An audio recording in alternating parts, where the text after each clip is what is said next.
The last thing Margaret expected to find under a desk was a secret powerful enough to take down 2 executives. She was just doing her job. Gloves on, mop bucket nearby, but by the end of the week, the CEO had shut down the entire 9th floor. 2 top managers were gone. And Margaret? She was no longer just the cleaning lady. She was the one who knew too much and had the courage to say something.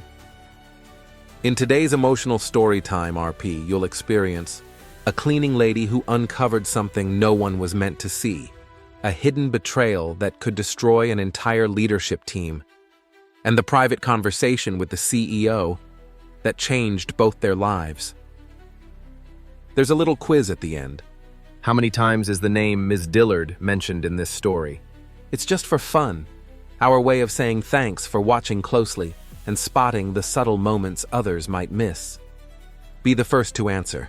Don't let someone else steal your spotlight. If you answer correctly within the first 7 days after this story is posted, your name might appear in our shoutout post. Even if you're watching late, go ahead and answer. We read every comment, and you might get a surprise shoutout anyway.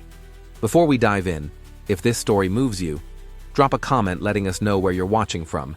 And if you haven't already, hit like, subscribe, and turn on the bell to keep the stories coming your way.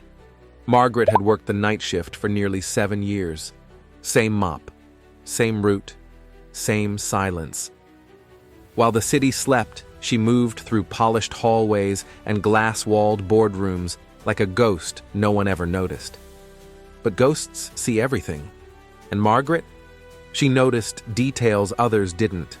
The shredded documents left behind by careless executives. The whiteboard notes that weren't fully erased. The names whispered a little too loudly in phone calls. She never listened on purpose. But when you're invisible, secrets unfold around you. That night was different. The accounting floor was quiet, except for the soft hum of monitors left on standby. And that's when she saw it. A sealed manila envelope behind the trash bin in room 414. Curious, she pulled it out. Inside, 1 printed spreadsheet and a post-it note. Keep this quiet. He'll never notice the missing funds. Margaret didn't understand all the numbers, but she recognized enough. Large withdrawals, strange account codes, and the name of a senior executive repeated 4 times. She froze. Part of her wanted to put it back, forget she ever saw it. But something told her this wasn't just money. It was a cover-up. The next night, Margaret waited.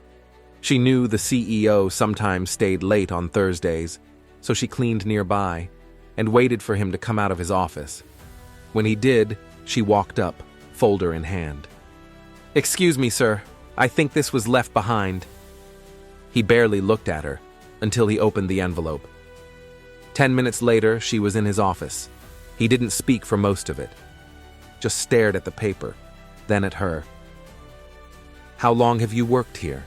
he finally asked. 7 years, Margaret replied. "Have you told anyone?" "No." He nodded slowly. And then, he did something no one had ever done before. He asked her to sit down. That conversation, just 20 minutes long, changed everything. Within a week, 2 executives were retired early. Legal quietly opened a compliance investigation, and Margaret was offered a new position, not as a cleaner, as a confidential integrity officer, someone who observes, listens, and makes sure the right people are being held accountable. It wasn't a promotion, it was a new role, crafted just for her. Because she didn't just clean the offices, she cleaned the system. But the system wasn't done with her. Margaret's new role came without a title at first. The CEO simply told HR she'd be reporting directly to him. No org chart, no formal email address, and no job description on file. It was deliberate, discreet. He called her his eyes. Every few days, she'd sit across from him at the small round table near the corner window in his office. No desk between them, no notes, no recordings. Just coffee and whatever truth she carried in her memory from that week's quiet observations. She didn't report people. She reported patterns. Patterns like how the procurement director was always in the elevator with certain vendors, even when he had no scheduled meetings, or how the compliance officer always left early on the same days 3 junior staffers worked overtime, and how all 3 had applied for raises and been mysteriously denied. Margaret noticed the shape of silence. She could read between doors that were almost closed, but with every truth she uncovered, the CEO, Mr. Callahan, grew more distant. At first, he seemed relieved, like she was helping him unburden the company from its rot. But now, there was something else in his eyes. Weariness, or maybe fear. One morning, Margaret paused at his doorway, holding the week's summary. He didn't look up, just waved her in. "Leave it on the chair." "I think you'll want to hear this one," she said, gently. He looked up, and for the first time since she started the new role, he sighed. Not the tired kind, but the kind you let out when you're cornered by a truth you hoped would stay buried. She told him anyway. "Someone's been doctoring the internal diversity reports. The numbers look right on paper, but they don't match the raw files on the server." Callahan blinked slowly. Margaret watched as his jaw clenched. Just once. "Who's behind it?" he asked. "I don't know, but the edits started a month before that last shareholder audit." Callahan rubbed his temples. "That audit was how we secured the second stage funding." Margaret didn't say anything. He stood, walked to the window, stared out at nothing. She waited. 30 seconds. A full minute. He didn't turn around. Finally, he said, "Let me take this one." "Don't dig further, Margaret. I'll handle it." She left the report anyway, quietly placing it on the leather chair.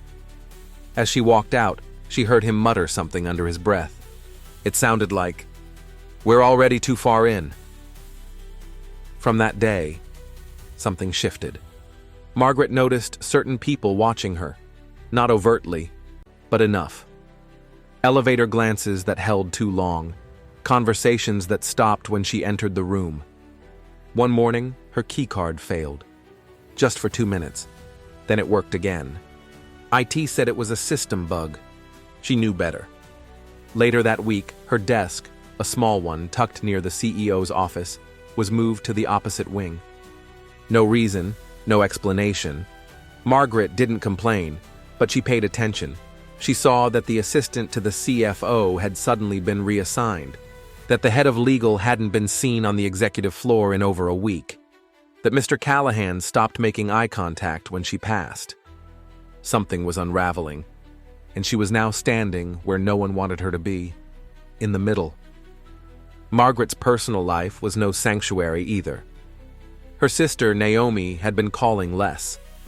And when they did talk, Naomi always asked the same thing. "Is it worth it? This new job? You don't sound like yourself." Margaret couldn't explain. How could she?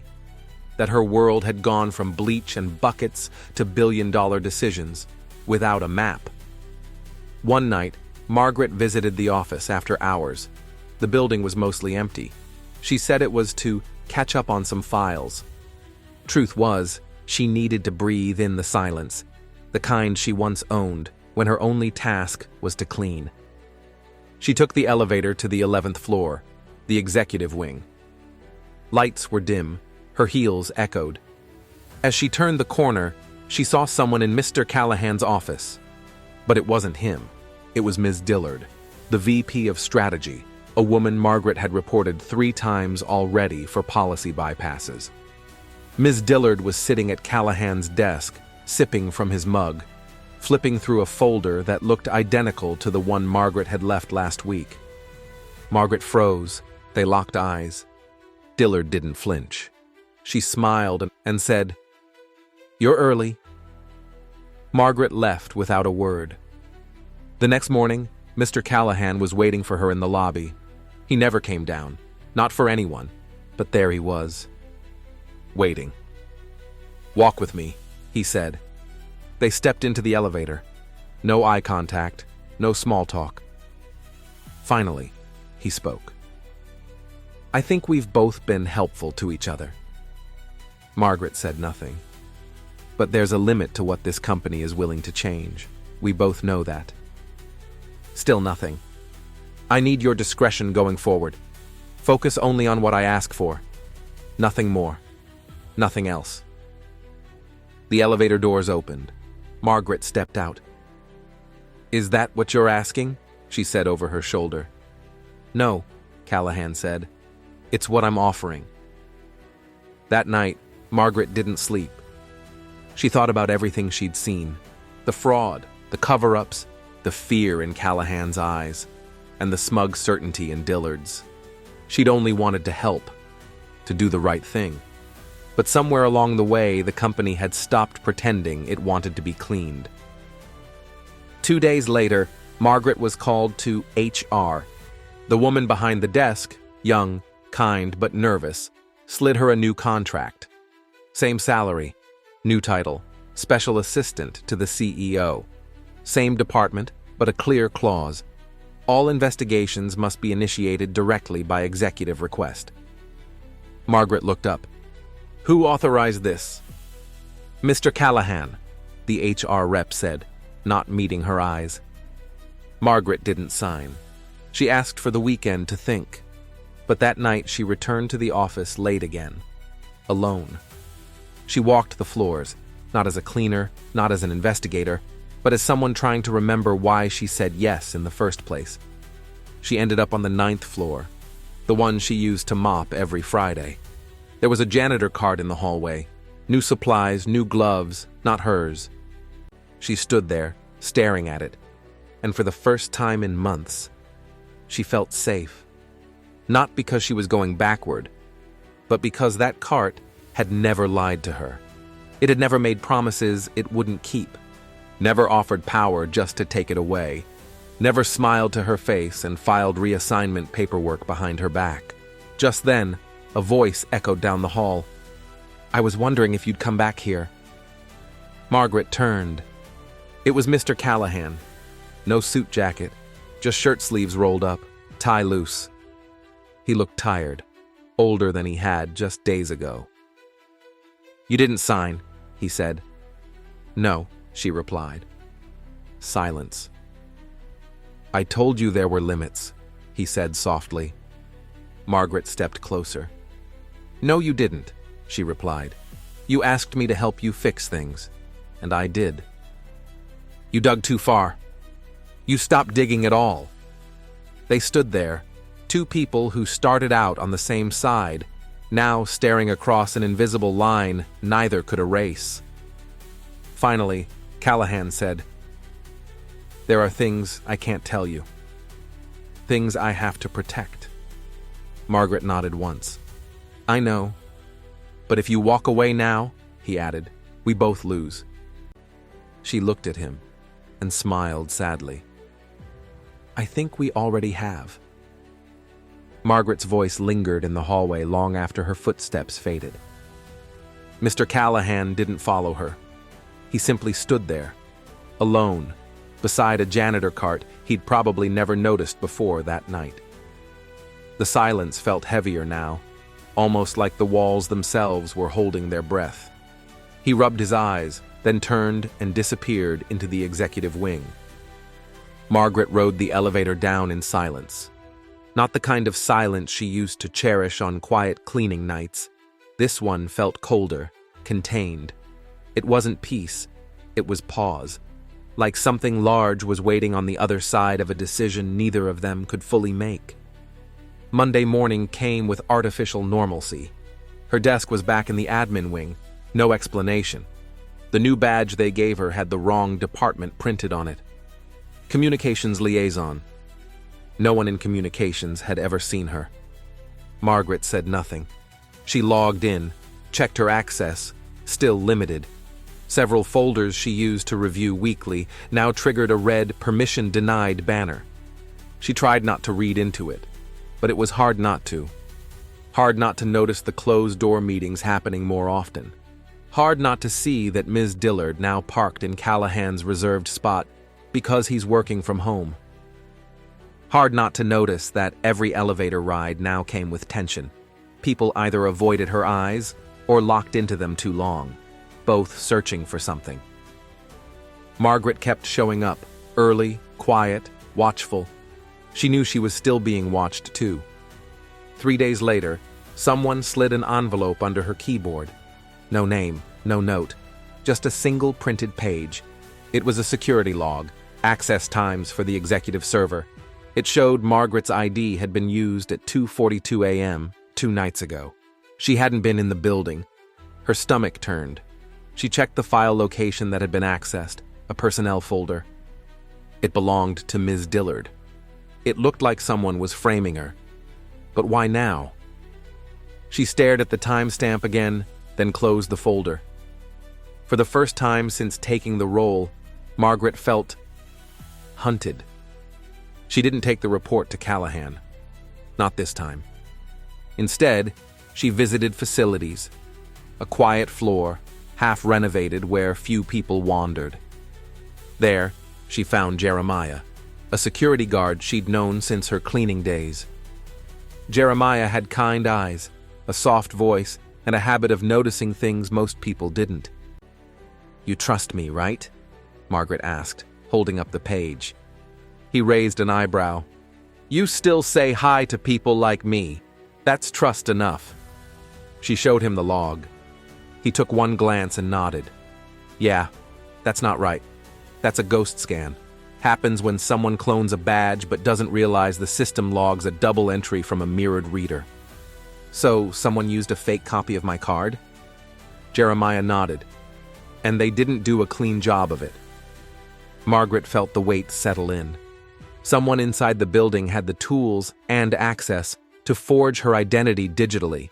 That narrowed the list, but she wasn't ready to name names. Not yet. Back upstairs, her phone buzzed. It was an internal message from Callahan. "We need to talk. 7:15 tonight. My office, no one else." No subject line, no context. Margaret replied with a simple, "I'll be there." But she didn't trust it. Not after the badge cloning. Not after the way the floor had shifted beneath her feet all week. So she did something she hadn't done since her janitor days. She cleaned. Not literally, but methodically. She backed up her personal files, printed her recent notes, and placed a USB drive in the lining of her coat. She also slipped a second copy into a sealed envelope and mailed it to an old friend. Just in case. By 7:10 p.m., she was standing outside Callahan's door. Lights off, glass wall dimmed to opaque, no assistant in sight. She knocked once, no response. Then slowly, the door opened from the inside. But it wasn't Callahan. It was Ms. Dillard, alone, calm, and wearing Margaret's name badge. "Looking for this?" she asked, holding up the card. Margaret didn't blink. "You're not even trying to hide it anymore." "Why should I?" "You're not a threat anymore." Dillard stepped aside, gesturing toward Callahan's empty chair. "He's not coming." Margaret stayed in the doorway. Dillard's voice turned cold. "You know, for someone who was invisible for so long, you really got used to being seen." Margaret didn't flinch. "You're trying to erase me again." Dillard shrugged. "Not erase, just remove." Callahan wouldn't let that happen. "Oh," Dillard smiled. "You haven't heard then." She walked to the desk and pulled out a folder, set it down gently. Inside, a letter of resignation. Signed, effective immediately. Margaret's heart sank. No explanation, no memo, just a single line at the bottom. All future inquiries to be directed to VP Strategy. Dillard's name. Margaret's silence. The betrayal now complete. The office air felt colder than usual. Margaret turned and walked out. No fight, no threat. Just one thought pulsing in her chest like a war drum. This isn't over. Outside, the city was loud, honking, buzzing, overflowing with people who didn't know what just happened behind those glass walls. Margaret didn't go home.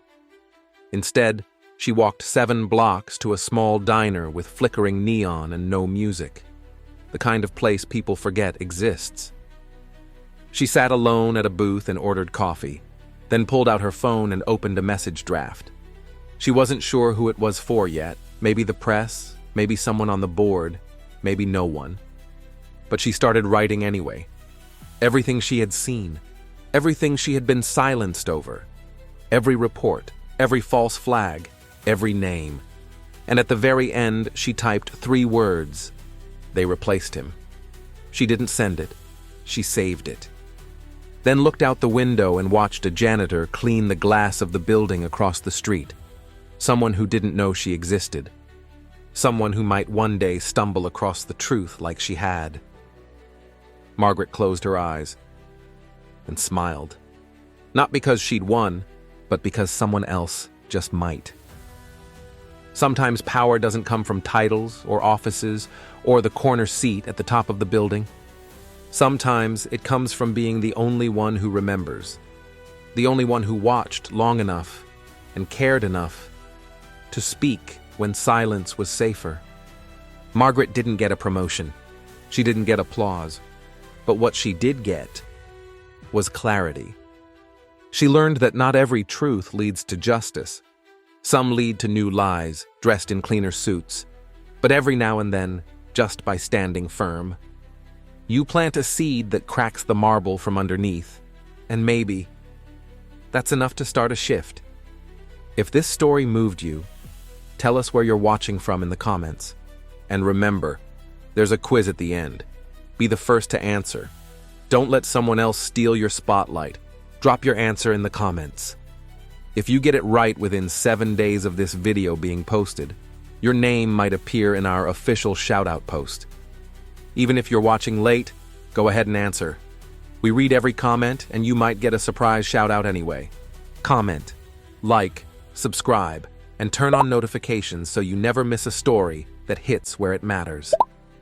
Until next time, stay sharp, stay kind, stay listening. Quiz. How many times did we say Ms. Dillard?